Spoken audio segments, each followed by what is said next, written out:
Okay, the last video I made, I kind of alluded to the fact that I was glad that I kept on drinking during my time in AA, because it was one way to 100% prove to myself that the program was absolute crap when it come to helping one quit alcohol. And of course, AA people are always saying, well, you didn't really try the program, and you weren't honest. And I've been through the excuses before, and since that's not the topic of this video, I don't want to get off on a tangent on that. But one thing I did notice when I got branded a chronic relapser who was always picking up white chips and always coming in off a drunk and was always, having to endure the derogatory statements of if you don't think you've had enough, you need to drink more. The people that told me I was going to die drunk and, et cetera, et cetera. One thing, though, that it did give me that I didn't have even in the early days of AA when I still had my misgivings, but it didn't give me the chance to sit back and observe AA. When you're kind of branded a chronic relapser and everybody doesn't expect you to stay sober anyway, and when everybody's pretty sure that you're going to end up drinking yourself to death or dying or disappearing or one or the other, you're pretty much ignored 99% of the time. So you're kind of invisible. When you sit in the rooms, people don't want to sit next to you. I used to think that was funny. It was like some medieval type superstitious thing. You don't want to get next, close to him. He's got contagious relapse or something like that. But you're also ignored, and a lot of the things that that I noticed, especially when I was standing outside smoking, is because these people didn't really pay me any attention or pay me any mind. They didn't have any trouble hiding their true intentions around me. I said I lived with an asshole that was in the program, and he was, absolute scum. And some of his cronies were just as low down as he was, but they didn't bother to try to put up a phony front around me. They pretty much showed me who they really were, because I didn't really exist to them anyway. So when they were having their little conversations where I was not a part of, they would admit to all kinds of horrible things, or they would show what kind of people they really were. And sitting in AA meetings, you kind of could just see how phony it all was. You could see the games they were playing, the character assassinations, the rumors, all that good stuff. And one thing that I thought about, I put actually a lot more thought into this video than I would care to probably admit, because, and I'll get to why in a second or two, but it's in regards to character assassination. And it was something I don't, like I've said before, I got pushed out of a certain group on social media due to the fact I didn't have any tolerance for trolls, and I'm going to actually do a longer video on that here in the future. But when it comes to being trolled, or when it comes to having names called to you and all of that, that doesn't obviously bother me that much. I can't allow for something like that to bother me, because you can't make YouTube videos and you can't have a controversial opinion in the online world unless you're well prepared that people are going to stoop to low down shit when it comes to attacking you. I did think it was funny, and I'm not even interested in these people anymore. How many of these people, when they thought they'd gotten rid of me for good, were just saying all this stuff about how I would kick his ass if we were face to face and all this. Everybody's so brave behind the keyboard and everything, but that's not actually what I want to talk about. I want to talk about character assassination.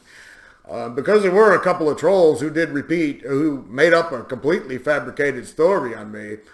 And I knew that to make a video really soon right after that happened, because I was filming when that happened, would have not been in my best interest. And what I wanted to say is I've seen that happen, like I said, both in AA, and I've seen it happen in the real world. I always thought someone was really, really low down if they would fabricate a tale about somebody.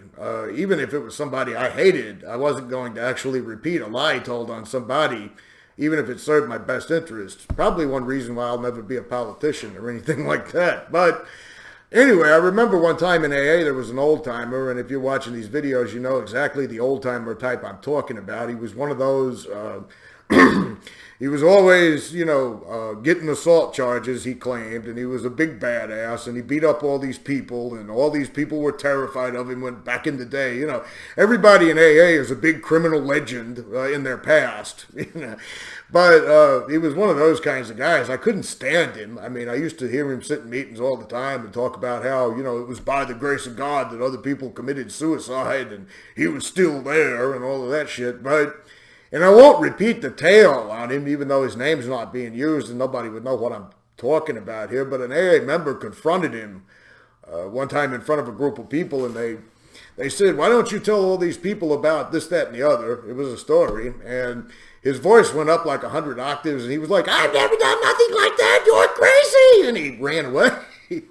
Yeah, I did have some schadenfreude about that when it first happened, but later on, the person who confronted him and with that tale admitted when they were sharing in an AA meeting that the entire tale was fabricated, that none of that had ever happened, that they just made that story up because they were pissed off at him about something. I don't remember the details of it, but later on, even though that lie was, even though the person admitted that they made that story up, even though the person admitted that it was all fabricated, that lie still got repeated. It got repeated a lot. And, I almost felt like Al Pacino in that old movie, And Justice for All, where he plays a lawyer, and he's appointed to defend this judge that's accused of rape. And when he finds out he's appointed to defend him, he says, well, me? He's like, why me? I mean, I fucking hate this son of a bitch.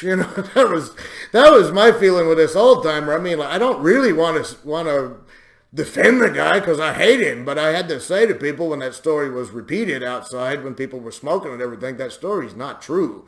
I mean, the person admitted that it was not true, and of course, being the chronic relapser and being the guy that nobody wanted to really be close to anyway, I was ignored on that, but I never had any use or any tolerance for people that do that kind of thing. Now, like I said, with the people that I've had experiences with, the troll behind my back on here that I found out about, I mean, not on here again, I have to reiterate, I've gotten screenshots and things like that from friends of mine that just are keeping me in the loop about it. But if you, like I said, if I'm going to make videos about Quackaholics Anonymous, and I'm going to post how much I dislike AA online. Right now, I'm kind of banned from doing that. But you're going to have people talk. I'm well aware that people are going to talk shit. I'm well aware that people are going to say all kinds of derogatory things. I mean, there's this one dumbass troll, and I actually don't think he's nowhere near as moronic as he types. He types like a 3-year-old, but for some reason I think he thought he was getting under my skin when he would keep typing, you fat slob, at me over and over. I mean, fat slob, is that the best you can come up with? I mean, this is coming from a guy who never shows his own face and doesn't use his real name on social media, I might add, but same guy who made up and fabricated a tale about me. Now, there's an interesting thing I've noticed when it comes to having your character, when someone lies on you or fabricates a tale on you, my first reaction, and I think pretty much anybody's first reaction, is you're pissed. Okay, this tale is not true. It makes you really fucking angry. I mean, you want to lash out. You really want to punch somebody over some shit like that. I mean, that's, it's some serious stuff when someone makes up a tale.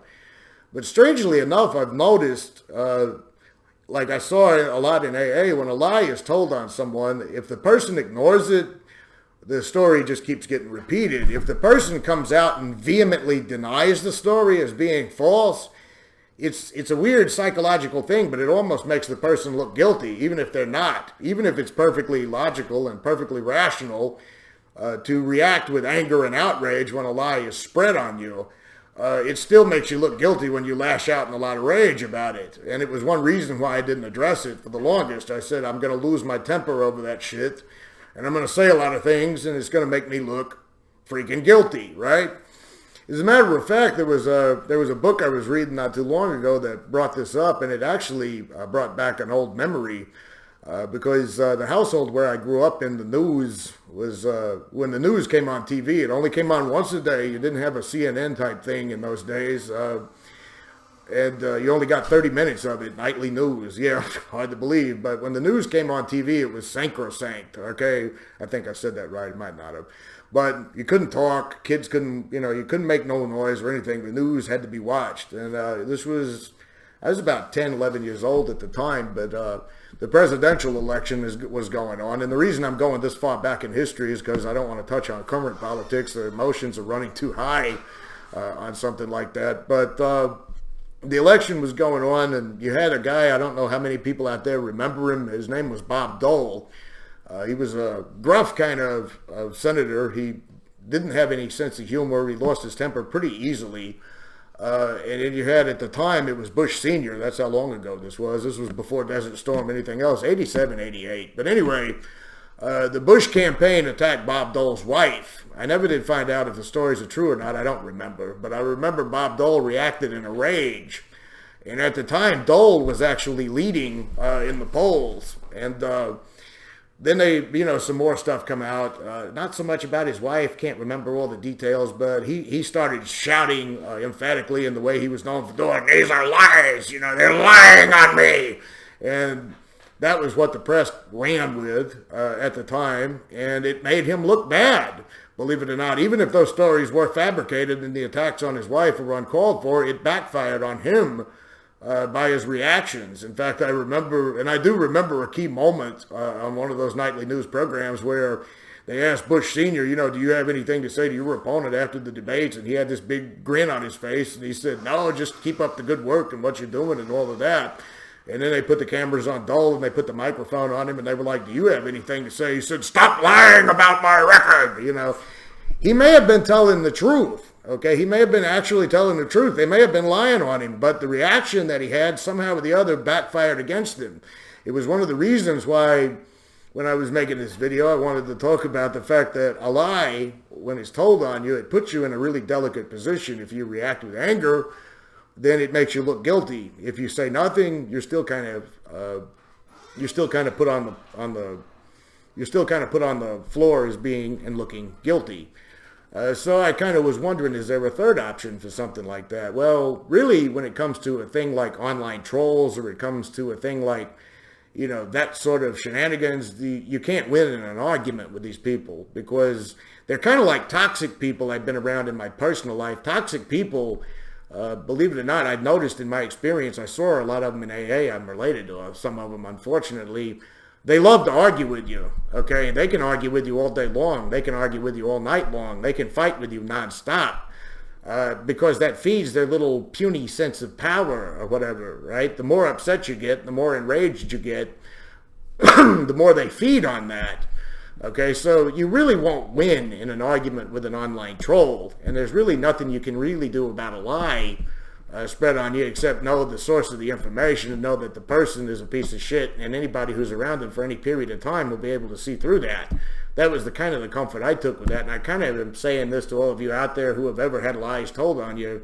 If even though you want to react, even though you want to beat the shit out of the person who's doing that, for some reason the human psychology just doesn't seem to side with you in some kind of strange way when that happens. I mean, I noticed, I was going to bring up a political example that's current. I'm not going to do that because, like I said, the purpose of this channel is Quackaholics Anonymous, not politics. But let's take this troll, for example, or let's take the other one that kind of repeated this tale. This troll types like a 3-year-old, I said.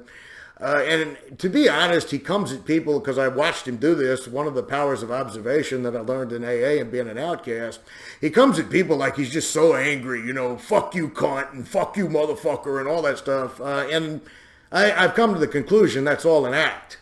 That's exactly all that is nothing but an act. He's not upset. He's not outraged. He says all these things like, I've seen him call people in an anti-AA group racial slurs, and I've seen him call, say homophobic things to gay people and stuff like that. I don't really think that that's anything more than part of his act at trying to get people all upset. He types in big block letters. He types fucking fact every 2 seconds. I mean, he looks like a complete and total moron, but I actually think that's just a clever little act of his that he gets away with. That's his little puny little sense of power. God knows I don't want to figure out how to psychoanalyze a piece of shit like that. I'm not going to.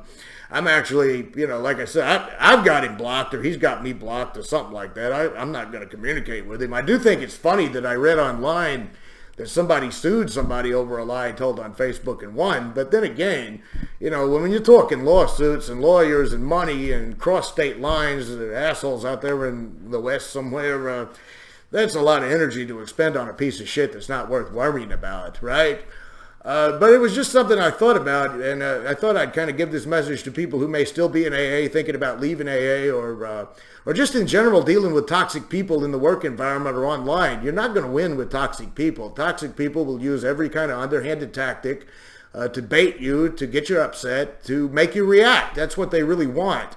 It's pretty much a good guarantee if someone starts attacking your personal appearance or your race or or just, like I've seen people on Facebook, whoa, this stupid lady has cats or something like. When you're getting that level of comments, you're dealing with a moron, and it's a moron who their only kind of power is to get you upset. That's how they feed their puny little power schemes or whatever. It must be a pathetic existence, to be perfectly honest. And I'm kind of running out of time on this. But I got a few more videos I want to explore about bullying in general, or toxic people in general, both in AA and in your regular personal life for anybody who's interested. But there is a tale. I think it's kind of a fable. I don't think it's really something that actually happened, or it's a legend or something like that. But there was supposedly an older guy. He was a samurai, and he's probably like me. He's in his mid-40s, and he doesn't really feel like fighting anymore, and he doesn't have to prove anything any longer. He's got a name for himself, and he's on a ferry with a whole bunch of people on board, and this young guy recognizes him, and he comes up to him, and he draws his sword out, and he says, "I'm going to be the man that takes you down, I'm going to make a name for myself. I'm going to kill you. I'm going to this. I'm going to that." And the guy doesn't respond. And he just gets more angry at, the young guy gets more full of piss, and he gets more riled up, and he's like, "I'm going to be the one to take you out." And he just keeps insulting him, and he keeps challenging him. And finally, the older guy gives in, and he says, "You want to fight me? Okay, we'll have a fight to the death. We're going to get on one of these little boats. We're going to row over to that island over there, and we're going to get off, and one of us is going to kill one another." And the guy, in his enthusiasm, immediately accepts, jumps on the little boat with him. They row over to the island. Young guy jumps out, draws his sword. He's ready to do battle to the death. And the older guy just starts rowing his boat away from him and leaves him there, much to his astonishment and much to his dismay. So, yeah, be like that old wise samurai. Just row away from the trolls and ignore them. I've just... Like I said, even observing social media alone, the trolls are just not worth your time. They're that's what block buttons are for. I know trolls like to puff up and say, "Oh, I got blocked by somebody.